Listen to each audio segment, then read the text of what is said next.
Hello, everyone, and welcome to Talk Nerdy. It is Monday, October 3rd, and I'm your host, Cara Santamaria.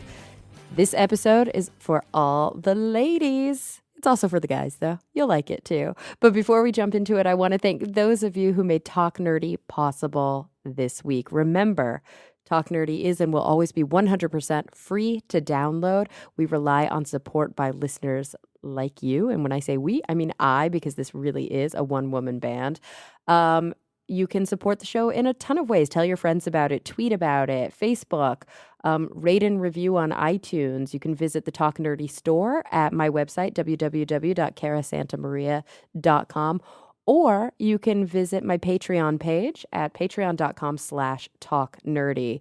The big supporters this week via the Patreon portal are Phil T-Bear, Pedro M. Rosario Barbosa, Stuart Ogg, The Honorable Husband, Charles Payette, Jafe, Gabriel Felipe Jaramillo Gonzalez, Brian Holden, and Jeffrey Sewell. Thank you guys so much for your support. All right, I'm really excited about this week's episode. I know I say that every week, but it's always true. This week, I have a chat with Karen Garst. She's an author and an activist, and her most recent book, Women Beyond Belief, Discovering Life Without Religion, is now available everywhere. All right, guys, without any further ado, here she is, Karen Garst. Karen, thank you so much for joining me today. I'm so excited that we finally get a chance to sit down together and chat. Well, the pleasure's all mine. So, if I were to describe what it is that you do, would I be appropriate in saying that you're an author and an activist? Excellent. Okay. I would feel pleasure with both of those. Good. So, obviously you have a new book that is it coming out? It has not come out yet? Technically, it's released October 1st, but Amazon and Barnes & Noble started shipping 2 or 3 weeks ago. I think the Kindle, you can pre-order it on the Nook, but that might not be released till October 1st, and I don't think it will be in bookstores till October 1st. Oh, well, then this is absolutely perfect timing. Audio is coming. Okay, cool. Are you going to record your own audiobook? No. No. You're like, no.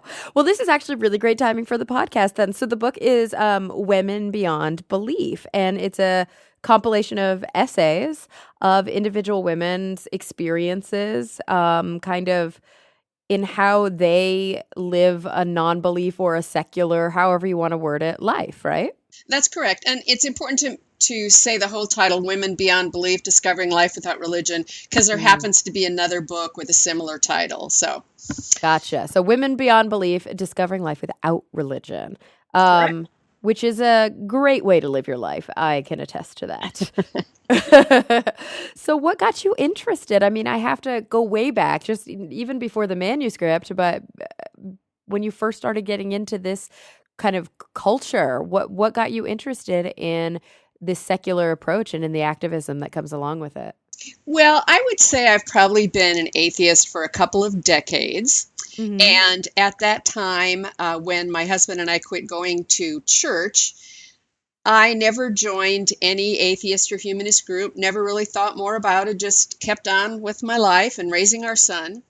And then in June of 2014, the U.S. Supreme Court issued its decision in Burwell v. Hobby Lobby. I'm sure you and your readers are familiar, your listeners are familiar with that.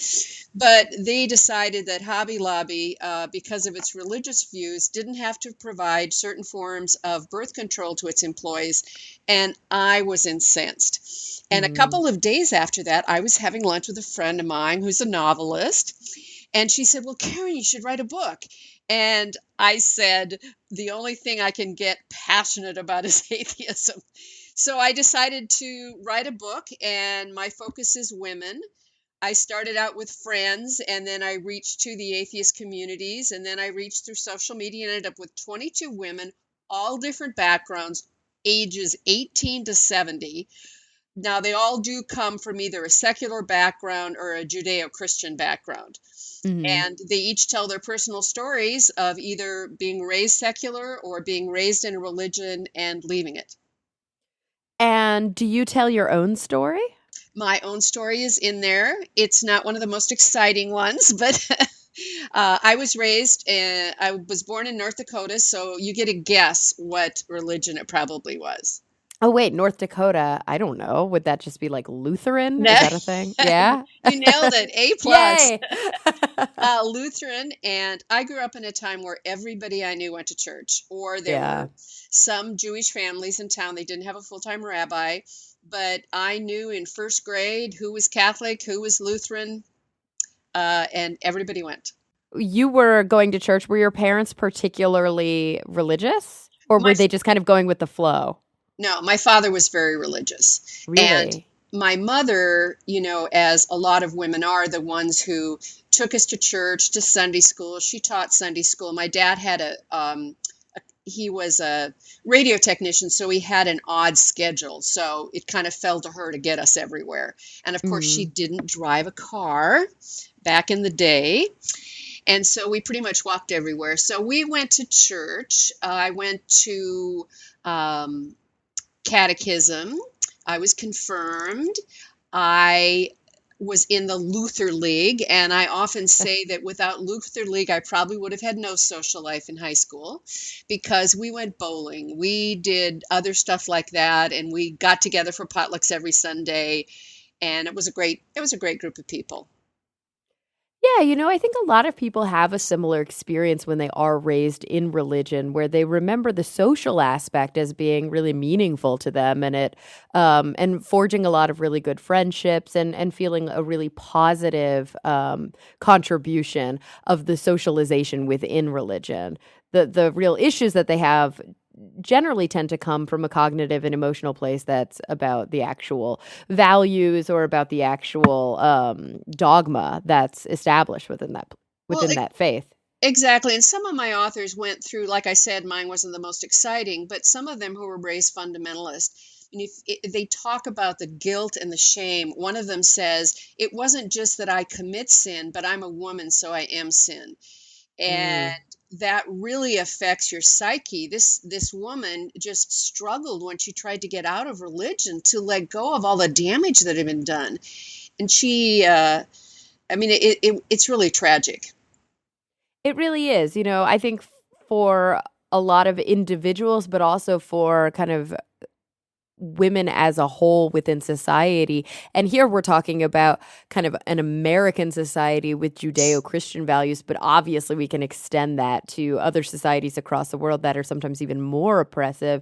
It does kind of build in um, this sensibility that is very hard to shake, even after you leave the church. You sometimes find yourself having particular kinds of thought patterns that really you would have never had if they weren't ingrained into you. Well, and I think one of the ways it affected me most was the issue of sex, Mhm. because my parents never talked to me about sex. I remember asking my mother at the zoo why the llamas were riding piggyback, Oh and my she God. and she didn't tell me why the llamas were riding piggyback. But I actually got a copy. My sister had a really like a porn novel, and I read it, and that's what I figured out about sex. I mean, that's not a healthy way to learn about sex. I was Mm. taught that you were going to be a virgin when you were married, and when I slept with a guy who promised to marry me, and then of course I never saw him again in my life, that does affect how you approach those type of issues. So in that area, I think it affected me the most. Never learning that it was healthy, it was okay, all of those type of things. The other thing I think is really interesting that I've been thinking about lately is, it would be great if a psychologist did a study on this, but what is the impact on girls and women who pray to a male figure their entire life? Mhm. How does that affect your image of who you are? And Martin Luther, of course, I was raised Lutheran. He was very misogynistic. And one of the things he did in Protestantism, they all did it, was eliminate the reverence for the Virgin Mary. They eliminated all the saints, including the female saints. So they basically took away any semblance of females within this religion. And I think that would be real interesting to examine, saying, our Father, His Son, what does that do to your own sense of worth? For sure. I mean, I think back to when I was maybe a late teenager when one of my sisters got married, and she wasn't able to get married in the temple for various reasons. And they actually had, because I was raised Mormon, so temple, Mhm. that's where that comes in. And they had just a little church with a little reception with the bishop, a ceremony right there in the church. And so I actually got to see not all of the things that they do in the temple, because there are a lot of weird things that they do that you're not privy to when you're not able to go. But I was able to see just a traditional kind of ceremony. And one of the things that really got me was when the bishop was having them do their vows. And when you think of a traditional wedding ceremony, it's do you, woman, take your husband, or take you, man, to be your husband, blah, blah, blah. Do you, man, take your woman to be your wife, blah, blah, blah.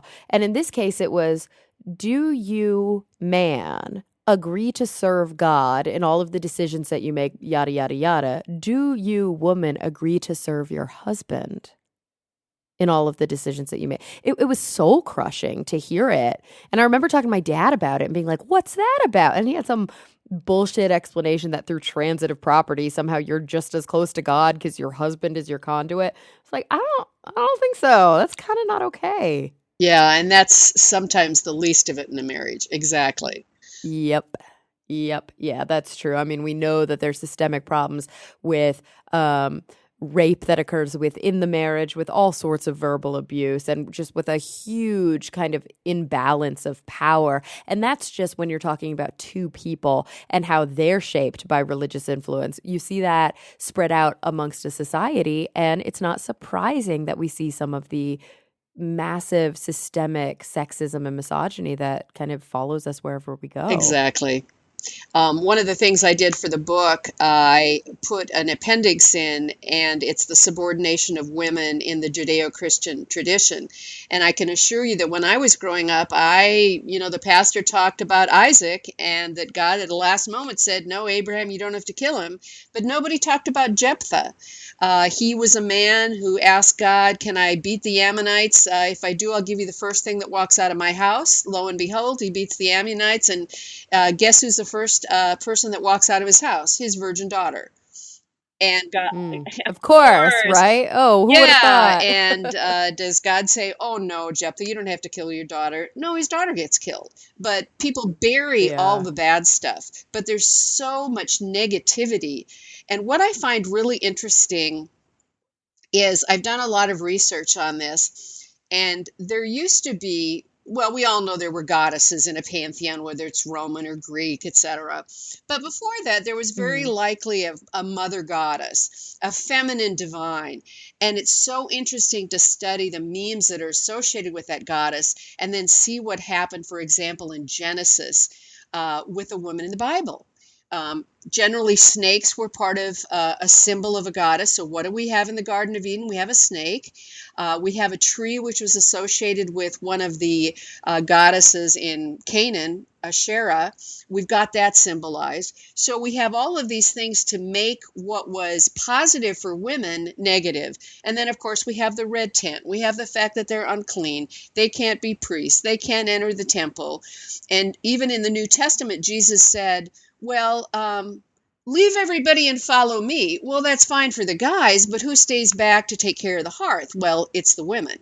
So throughout Mm. history, and the other thing I learned about was, in the Middle Ages, there was a proclamation called Malleus Maleficarum, and the church, I think it was a couple of bishops who wrote it, and it was a justification for killing witches. And hundreds of thousands of witches were killed, most of them women.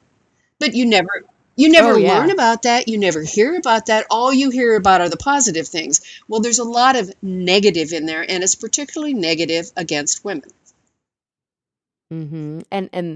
And it's kind of no wonder that a lot of that sentiment has continued to persist even until modern times. And honestly, like it wasn't that long ago when here in America women were being burned at the stake for being witches. When here in America you saw these really sort of unequal and unbalanced judicial kind of outcomes for females versus men. And of course, you see it as a result of other religions, especially in certain parts of the Middle East, when you have women being prosecuted, even put to death after a rape, or that they're unable to get married after a rape, when obviously they had nothing to do with it, yet they're the ones who are punished Well, and for it's that. even worse in other parts of the world, or when those cultures come to Western society but still maintain their cultures. I was just at the Women in Secularism conference, and on my long plane ride across the country, I read a book by Aruna Pap called Unworthy Creature. And she was born in India, and as a young girl, they were lived very closely together in a poor area, and Mm. she saw probably a 12, 14-year-old girl, a neighbor, burned to death, immolated because she Jeez. had done something, or maybe not even done something, but there was shame, and the honor of the family was so important, and of course they got away with it. And Aruna, for example, is somebody who came to Canada and has spent 30 years fighting to educate police about honor killings, because it occurs in Canada, it occurs in the United States. And there's been examples here. So even though we have our own problems here, and I don't believe we have full gender equality, it's really bad in other parts of the world. And the dominant reason is religion. I think religion is the last cultural barrier to gender equality.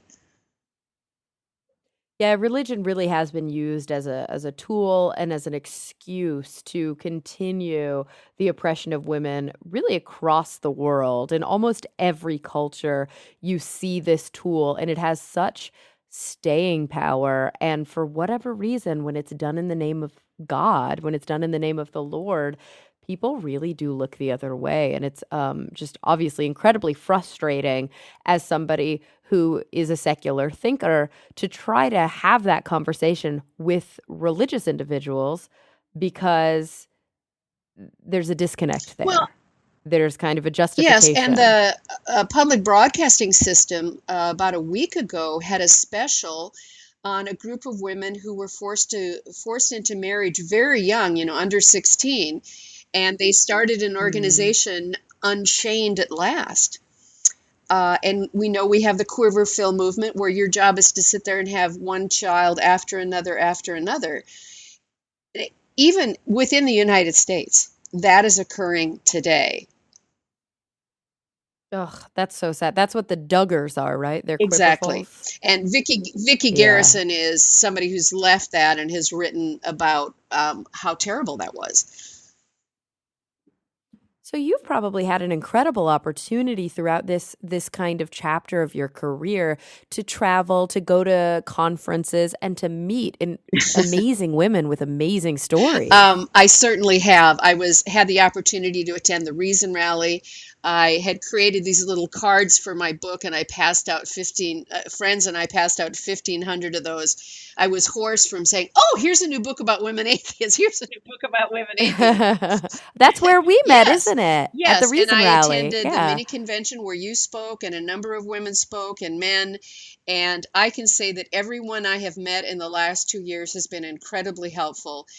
Peter Bogosian lives in Portland. He has been a mentor to me. John Loftus, just a number of people that I have met that have been very helpful. And then, of course, attending that conference last week, it was phenomenal. They had, I think, 35 women speaking on different panels from really all over the world, all different aspects, and it was so educational. And then, of course, you get to meet people, on the breaks and during dinner, and I really learned a lot. How has it felt dedicating most of your time, your efforts, in many ways, your career to investigating some of the issues that secular women face, and to trying to enlighten the public about women in secularism? Well, I'm somebody who needs a project. And Hmm. I retired. I was executive director of the Oregon State Bar and some other positions before that. And the first thing I did was research my genealogy. So I spent 5 years doing that, traced back that I was a patriot in the Revolutionary War, joined the Daughters of the American Revolution, and so I always need to have something going. And to me, what's interesting is I've been to, hundreds of conferences, but I've never been Mm. one that I have been this passionate about. And so I really enjoyed it because this was something I care deeply about. So many times when you go to conferences for work, they say the same thing, or it's something you've read. And this was just exciting to meet this many people who are involved. And my second book is going to be beyond Judeo-Christian, and it's going to address all the different reasons women should leave religion, whether it's science and critical thinking, or whether it's LGBT issues. And it's going to be much broader in terms of its scope. And I've already secured about 10 or 15 women who are willing to write. They're not going to be personal stories like this one, but more logical arguments, and to really expose people to what other women have gone through.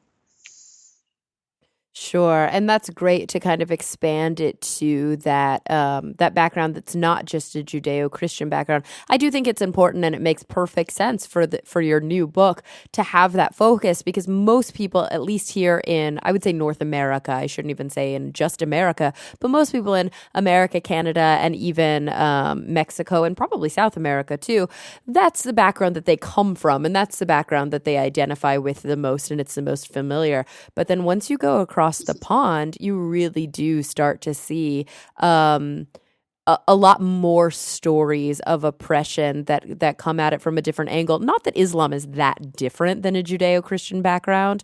There are so many similarities, and we are seeing, growing groups of individuals, both refugees and just individuals who emigrated here to America, who have those kinds of backgrounds. And I think it's an important perspective that we don't always get to hear. Exactly. And hearing specifically about the honor killings that are still going on, it's really tragic. And I think we need to do our part. I mean, I don't know that I've ever felt this passionate about something that I've undertaken.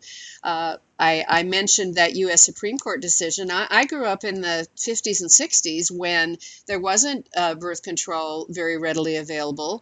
When I was in college, our student newspaper, we decided to publish an ad about New York because it was the only place, this was before Roe v. Wade, the only place it was legal. And of course, it happened to be Concordia College in Moorhead, Minnesota, which was a Lutheran college. They they impounded all the newspapers and destroyed them. They wouldn't let us send Oh, it out. They wouldn't wow. even let us advertise or to let people know that here was another place you could go to. And I have a 26-year-old son, and I don't want, Mhm. and he has a very nice girlfriend. And I just look at both of them and I say, you shouldn't have to go through what I did. I want to Yeah. be able for the millennials to say, you're never going to have to worry about this again. You're not going to have to keep fighting for reproductive rights. You're not going to have to keep fighting for equal rights. We did that and we don't have to keep doing it. And I've never been so excited about doing something. Yeah, it's interesting because for the most part, I felt in most of my adult life that ship has sailed. That Mm. is established, and there are, obviously constantly forces working to repeal Roe v. Wade or to roll back that kind of progress. But but for the most part, I felt pretty secure, and I even grew up in Texas, so Yeah. obviously, there are specific states where they do everything to bend the law that they can. But we sometimes forget that across the world, most women are not as lucky. I just watched this amazing documentary on Netflix called Vessel about Women on Waves, which is this Dutch organization that basically chartered a boat and goes out into international waters where the laws of the land don't apply and offer women non-surgical abortions, like abortions using pills, in an effort to help women who live in places where they cannot get an abortion legally, and they resort to the most depressing and horrific means to end pregnancies when they need Well, and to. there's always been abortion. I think one of the things that's kind of hypocritical, particularly about the Catholic Church and its stance on abortion and condoms, etc., is in the 19th Mm. century, abortion was legal. It was supported by the Catholic Church up until the moment they call quickening, which is when a woman can feel the fetus moving inside. It may be 24 weeks or something like that. And then it's interesting that the American Medical Association formed, and who was doing the midwifery? Who was doing the healing? Well, it was women traditionally, herbal remedies, different things like that. Well, the American Medical Association formed, and it was predominantly men. What better way to wrest this away is to make it illegal? And so that was part of the Yeah. start of making abortion illegal. And the point is, there's always going to be abortion. The question is it going to be safe and accessible and affordable or not? And are women going to die from Mm. it? Yeah, because they do. I mean, that's the hard truth of the matter. And you can avoid it all you want, and you can make it illegal, but you're not preventing women from having abortions. You're just making it so that when they do, they're resorting to incredibly unsafe, unsanitary, unhealthy, and potentially fatal practices. Because there are just certain situations in which not only is it not convenient, or maybe it's, oh, I don't really want to have this child, it's not possible. It's physically not possible for women to always have children when they get knocked up. And they will resort to an abortion that's absolutely not healthy. And it's just so heartbreaking to think about how desperate a situation one must be in to be willing to do some of the terrible things that they have to do to terminate pregnancy because there's no viable medical option What? available. It just Yeah, I crushes personally me. have had an abortion, and there was a woman at the clinic, and she was married, and I think she had had several children already. And she came there, she Mm, couldn't have another child. Like, I can't deal with it, I can't handle it. And I don't think the husband ever knew. But it was available to her to yeah. do, to say, I got pregnant. We just can't do this. And I think now, in an era of population growth that's going beyond what the planet can sustain, it's even more important to be able to, now that we have the ability to do that. When I was doing my genealogy, looking at these old census reports from the 18th and 19th century, it was a 12-year-old, a 10-year-old, an 8-year-old, a 6-year-old, a 4-year-old, and they had a Mm, child every other year, because there was no form of birth control that was effective. What yeah. I look back, even a generation or two, and to think what women had to do all the stuff in the home without any devices that helped, and then had all of those children. It's just amazing that they were able to do it. I mean, women had 10 and 15 kids. Oh, yeah. And, we think about our own genealogy, or we think about our own histories, and everybody's story is different. But often when we think about the woman in the home with all the kids, we think of the man off working and bringing home the money, and at least there being some amount of stability and support, regardless of how atrocious that cult of domesticity was for her. But I think in modern society, it's such an unfortunate truth.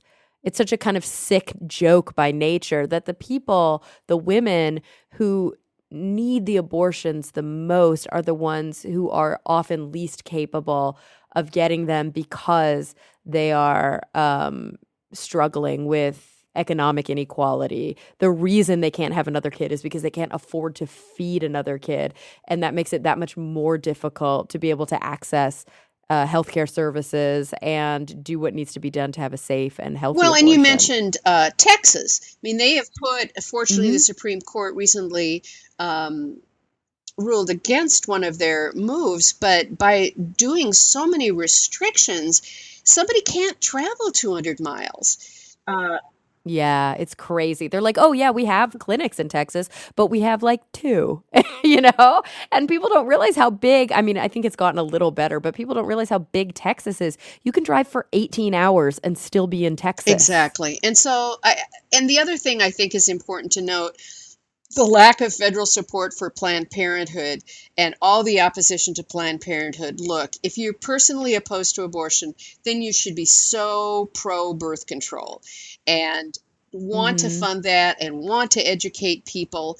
But I was in, during the Reason Rally, the Secular Coalition of America had a lobbying day, and what we were lobbying was for medically accurate sex education. Our federal government funds abstinence only sex education. It's been proven not to work.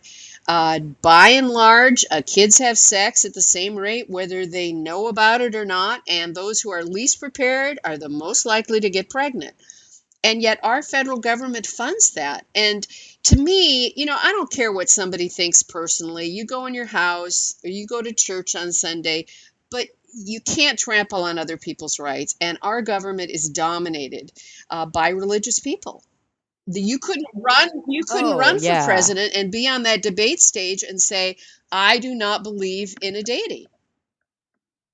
No, completely. And I think people, we're comfortable with the phrase separation of church and state. We're comfortable with the idea of the First Amendment. But when you actually start to dig a little deeper and look below the surface, we are absolutely a nation of religious privilege. We have incredibly strong lobbies that promote religious ideology in the way that laws are written. Our legislative efforts are incredibly biased toward sort of heteronormative, traditional family, Judeo Christian values. And one of the things that's like so incredibly, I don't know, so incredibly frustrating to me is the point that you were just making, that individuals who care about, that are like actually pro life, or maybe I shouldn't say pro life, but individuals who actually care about overpopulation and about the economy and about reproductive health should be for abortion, yet they're not oftentimes. And the only reason for that is Well, religion. I have never been able to sit down across from somebody who is pro life in a way that they think it should trump other people's rights and it not have some sort of kernel of religious Well, ideology and in the it. Catholic Church, who was proselytized in Africa. I have one of my authors who was born in Zimbabwe, and she talks about, we were just fine before the Christian missionaries came. And one of the things that she talks about is this having multiple wives and young children as wives. And that wasn't all that common before, but it was condoned. And the other thing about Africa is all of these Christian missionaries now, they're not allowed to let people have condoms. I mean, a health organization, if it's a Catholic health organization and you've got a community that's got a lot of AIDS incidences, they can't give out condoms, which to me is, wait a sec here, you've got a terrible epidemic and you're not even going to give people protection for that? I know, it's insane. And you have this rhetoric that somehow condoms cause AIDS that becomes pervasive within the culture. I'm always throwing documentaries out because I'm a huge documentary nerd, but there's an incredible documentary that came out in 2013 called God Loves Uganda, which was made by Roger Ross Williams, who is a homosexual Ugandan who kind of went there to explore how because Uganda has a terrible human rights track record for homosexuality. It's punishable by death, or at least at the time it was. And he makes this strong connection between this anti-gay sentiment in the nation and all the way up to the highest levels of government, and this unholy alliance with white American evangelical Christians who go into these nations, who proselytize, who, do their missionary work and actually partner oftentimes with people with a lot of strength in the government to cement this ideology. And I can't for the life of me wrap my head around how these individuals can convince themselves that they're doing It's good. hard to understand, but when the Spanish came and conquered the people in Central and South America, they just killed thousands and thousands of people. I can't remember the name of the documentary, but I kind of remember the music that went with it. But it was just beautiful. And Hmm. they here they come to a country and basically destroy everything that's there and kill people, and then they justify it by their missionaries and they're teaching people about God. It's phenomenal. Yeah, it's just so incredibly depressing. And I think it's wonderful that that your new book actually brings some of these issues to light by hearing the personal stories of individuals who have experienced it, of individuals who can tell their stories. The truth of the matter is it's very hard for us, I think, just it's a human condition. It's hard for us to connect with Mhm. ideas and movements unless there's a strong story component attached to them and unless they feel very human. When it gets to be at the legislative Mhm. level, sometimes when we start talking about policy and we start talking about different referendums and things like that, we become very disconnected from it. But when you can put a human face on it and you can speak in words that everybody understands, it's so much more effective to tell these kinds of Well, and I, stories. I did wanted to say that I'm so proud of you being a woman who is a scientist. I'll tell you a story. In ninth grade, we learned evolution, and this was before any intelligent design. Nobody walked out of the room. My dad supported Hmm. it, everything. And I think if there had, and I wrote a paper on early man, and I was fascinated by, and I held on to that paper, I think, for 30 years. And every once in a while, look back at it. And if there would have been a model of one woman scientist or one science teacher who was a woman or somebody who encouraged me, I think I would have gone into that field.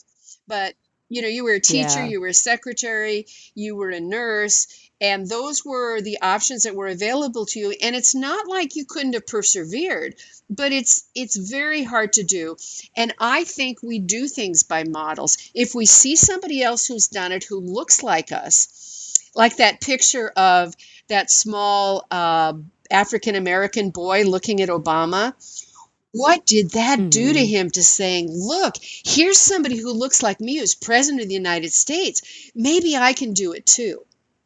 And so Yeah, and you're right. I mean, we need role models in those areas, and we historically haven't had enough. I mean, there have been some incredible women in the secular movement, don't get me wrong, but there haven't been enough, and it's great to see a growing group of these and women. reading the book is somebody can read one and go, wow, I don't have it that bad. If she can do it, I can do it. Or find somebody, I've been thinking about that. Yeah, that's true.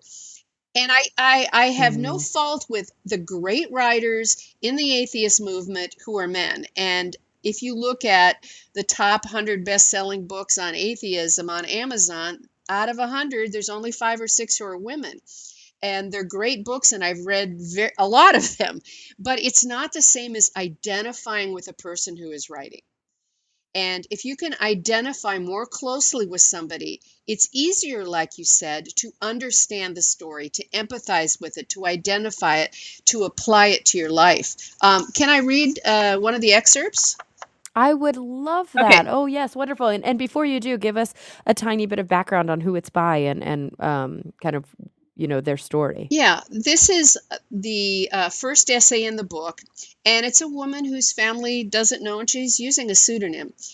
But she Mhm. was raised as a fundamentalist Christian. So I'm just going to read 3 short paragraphs here. Great. The problem is my mind, my heart, and my will were the fundamental tools I needed for knowing myself, for connecting with other humans, for making wise choices, for having empathy and showing compassion, for setting clear boundaries, for living a whole and satisfying life. But when my religion demanded that I believe things that were irrational, mythical, or contrary to human decency, it had to undermine or destroy those fundamental tools. What else would they have done? If they hadn't bent my mind, I might have wondered why there are such an amazing number of things in the Bible that make no sense. If they hadn't suppressed my feelings, I might have decided that human compassion is more important than obedience to dogma, and I might have rebelled at being commanded to love a being who sent billions of people to hell. But in my world, I was flirting with eternal fire to question any of this, and I had no desire to take on the Almighty. As submission to this dogma eclipsed my thoughts and feelings, I lost the ability to know what I really thought and how I really felt. It became almost impossible to give and receive love or to trust. It became possible to accept things that violated my integrity as well as human decency. And when she finally left religion, she wrote and wrote and wrote to try to process this. And the story has a happy ending. She emailed me a few weeks ago, and this is a person who lives in Oregon. She was at the beach, and we have a beautiful beach. Mm-hmm. She said she sat down and had an epiphany. She said, it was the first time in my life, I think, that I have felt serene, that I was okay with who I am. And she That's said, I wonderful. think writing the essay had something to do with it. So if we can reach other women who've had similar experiences who can say, it's okay to trust yourself. You can be moral without God. You do not have to be chained down by shame and guilt for every single thing you do. Uh, it's going to be a better world. Absolutely. And it's true, sometimes I forget because I left I left the Mormon faith when I was 14, and there was probably a solid 10 years of real struggle with my family and real struggle emotionally with that decision. But I'm well on the other side of that now. And I live in Los Angeles, and a lot of people here are secular and a lot of people here are really progressive. And I sometimes just forget. I mean, I do what I do on the podcast. I go to these secular conferences, but I sometimes forget how many people there are out there who are still struggling with this, of all ages, of all genders, of all backgrounds, who are trying to come to terms with what they believe and how they feel and how they think. And it's so important, I think, for us to be able to empathize with that experience because some of us have gone through it, some of us have yet to go through it. But we're all on the same team, and we all want to be able to find our joy and not be saddled with the guilt that inevitably comes when you first make that decision to be honest with yourself. Well, in some of these denominations, there's another woman in the book who was a Jehovah's Witness, and she was in college and she fell in love, and she slept with her boyfriend who was not a Jehovah's Witness, and somebody turned her into the church, called her before a tribunal of three elders, three men who were going to, it's called disfellowship, kick her out of the Hmm. church. And that has huge implications in a community like that, because if that would have happened, her family and her friends would have been forbidden to have anything to do with her. Now, fortunately, Ugh. in her case, they decided not to disfellowship her, and she ended up marrying the young man, and they have two kids and lived happily ever after. But it could have been so much worse. And then later on, she discovers that one of the men who interviewed her and challenged her for having sex was having an affair with a married woman. So how hypocritical can you get? Or look at all of the sex scandals in the Catholic Church. That I had no idea that this has been going on for thousands of years. I was reading the other day about, the early church and how much abuse there was. Hmm. It's not just a recent phenomenon in the Catholic Church. And it's so sad that it's gotten to the point, I think, for many of us, where it's like doesn't surprise us anymore. You know what I mean? It's like you hear these stories and you're like, yeah, that's like, yeah, that makes sense. It shouldn't be that way. It shouldn't be that, not that we've grown numb to it, but that it's so expected at this point, that it's hard to find outrage every single time you hear about it. I mean, how depressing is that? Exactly. And if you look at religion, it's kind of like a lot of other things. It's power, it's control. If you look why religions got established, it probably organized religion happened more after we formed cities, we came together, and we had property and owned land, and there were the people who wanted to take it away. So you kind of protect it and you come together. And what better way to do that than saying they don't believe the way you do, they're wrong, so go kill them. Yeah. It's a great justification for creating the other. And I think we do that today. If they're not of the same faith, we look at them differently. Oh, completely. You know, the in-group, out-group dichotomy fuels every conflict that we can think of. I mean, this is obviously airing a little bit after the fact because but we're recording it just the day after the very first debate between Donald Trump and Hillary Clinton. I mean, what a beautiful example of what you're talking about, and what a perfect example of the kind of overt yet under the radar misogyny that just the way that the two of them interacted, the way that Donald Trump cut her off every time she would start to say something, interrupted her. You know, we use the term mansplaining. There was a lot of that going on. It was a case study in that. There was somebody made a joke at the conferences. Where does a mansplainer get his water? Well, Where? actually.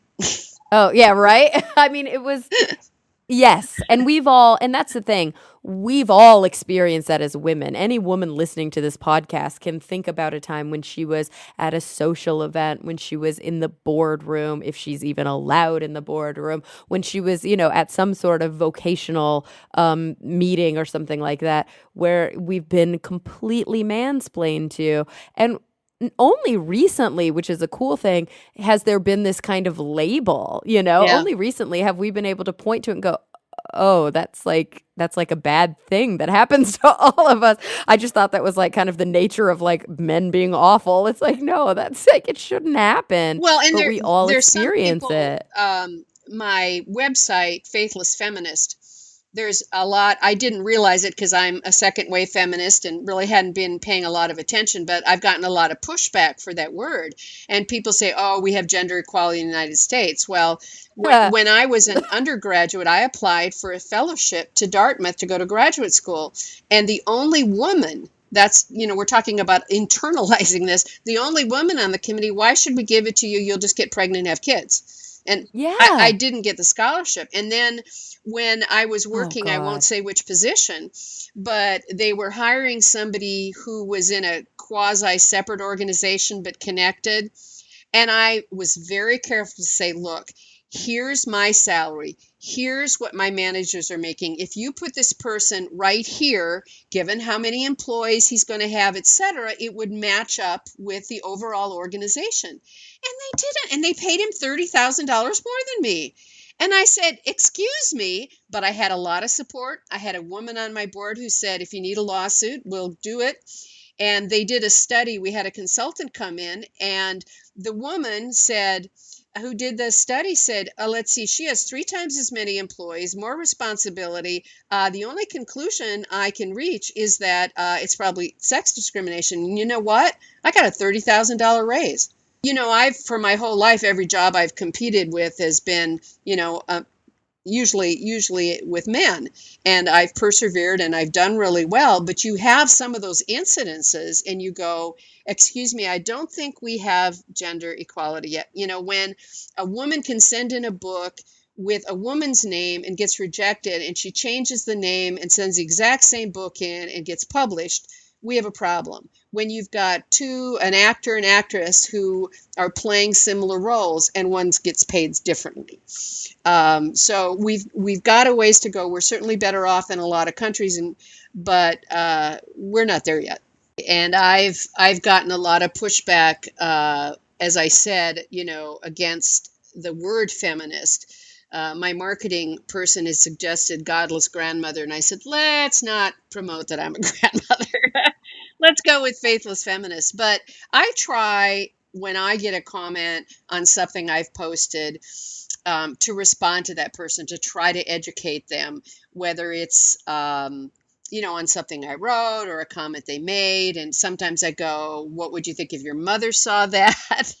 And a few times you can kind of educate and turn people around. But as well as I do, there are some videos on YouTube from people to not be named who are incredibly misogynistic. I wasn't all that aware of it until I started this effort, and I've been really surprised at that. Oh, yeah, about how overt it is and how many Mhm. followers there are of, these kind of, they call it the quote unquote men's rights activist movement. Yes. It's true. I'm not somebody who studies this very often. I'm not somebody who delves deep into it. I just try to operate, on the science tack. I try to do what I can do in secularism and do what I can do in the work that I do. And sometimes you find yourself kind of stuck in the middle of these things, and you don't really fully understand the culture surrounding it. And the few times that my toe has been inadvertently dipped into these worlds of just blatant misogyny online, and I see a glimpse into the culture behind it, it's horrifying to me. Mhm. It's a rabbit hole I don't want to fall into, because it will break your heart to see how deep it actually goes, and how overt it is, how like certain people, they're just not even hiding it. Well, and I remember one of the positions I had when I finished my doctorate was as a union organizer, and I represented a lot of classified employees in the school district and did a workshop on sexual harassment, encouraging people to file a grievance if something happened, to come to us. And a woman stayed after, and she told me what she was experiencing. And she said, I just can't risk filing a grievance. Yeah. I can't afford to lose my job. I'm afraid that if I complain about something, that's exactly what will happen. And she never did. Isn't that so sad that it's so systemic, that there are situations when what is necessary legally, the necessary legal recourse is actually, there's so much fear around doing that, because the whole system is just not set up to support it. And unless you're like lucky enough, like in many ways that you were, to have other women in positions of power in the company where you work, or to already know lawyers and be in with them. A lot of Mhm. women don't have that. They have low level careers, they don't have a lot of upward mobility, and they're surrounded by men who are not sympathetic, and they don't have any allies. Exactly. Ugh. And I've been fortunate. I've had a lot of education, and I've learned to stand up for myself. But look at what happened with Fox News. Oh, yeah. I mean, it's not even, I think it's so sad, because at a certain point, it's not even about being able to stand up for yourself. We do that. And you're right. I think that we are in a more privileged position than a lot of women across the world. But yeah, even at Fox News, at a place where these are very strong women, Yeah. who, and I hate hearing it. I hate hearing, other individuals saying things like, oh, well, she just needs to stand up for herself. I think there was Oh, something with like some kerfuffle with Trump's daughter, saying something along those lines. And it's kind of like, no, no, oh my God, you're so tone deaf, It's like, that's well, and there when, was a. oh, go Go ahead. ahead. No, I was just going to say, that's when like the terrible outcomes often, that's when the drama starts for a lot of these women. It's like, it's a really big decision. Do I keep my head down and deal with it, or do I actually stand up and say something, because I'm not sure if I have the capacity or the economic capability to start to fight that fight. Well, and if you look at culture, I'm not going to remember his name because I'm not a football person, but there was there was a man who was nominated for the NFL Hall of Fame about a week ago, and he was convicted as a serial rapist. Yeah, yeah, yeah, yeah.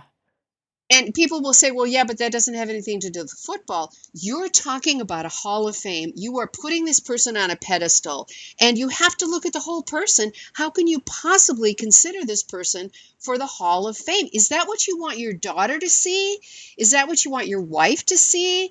Or is that the culture we I want? know. I was appalled. I couldn't believe And it. it's not like there's anything about this sport. I mean, it's obviously a sport that we think of as aggressive, but there's nothing about the sport that has to be misogynistic. And I think some of the players who I most connect with, I don't know much about football either, but my boyfriend sometimes will watch like the shows about football. Like there's an Uh-huh. HBO show called Hard Knocks where they'll follow a team each season during training camp, or I'll watch Real Sports.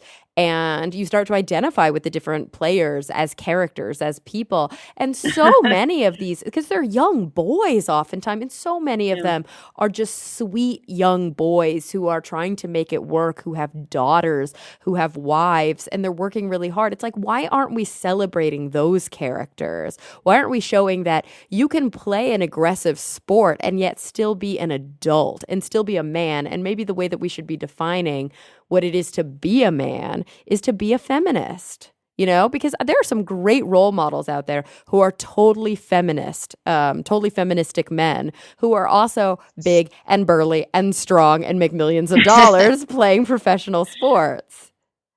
Well, when I was married about 30 years ago, and my husband had been married before and had two children, was divorced, and we decided to have a child. And I was working full time. I took 2 months off, and he took 1 month off. Hmm. And this was really new for him. And he did say that success would be whether they were both home when I got home.